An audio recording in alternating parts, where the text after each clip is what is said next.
Here is a river flood warning. Flood warning in effect from this evening to early Wednesday morning. What? Minor flooding is forecast. Where? Great Miami River near Middletown. When? From this evening to early Wednesday morning. Impacts. At 12 feet, water approaches structures south of Route 73 between Excello and the Great Miami River. This includes properties along Oxford Street. Additional details. At 11:30 a.m. Monday, the stage was 11 feet. The river is expected to rise above flood stage this evening to a crest of 12.5 feet early Tuesday afternoon.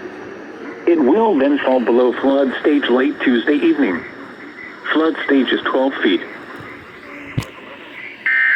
The river is expected to rise above flood stage this evening to a crest of 12.5 feet early Tuesday afternoon.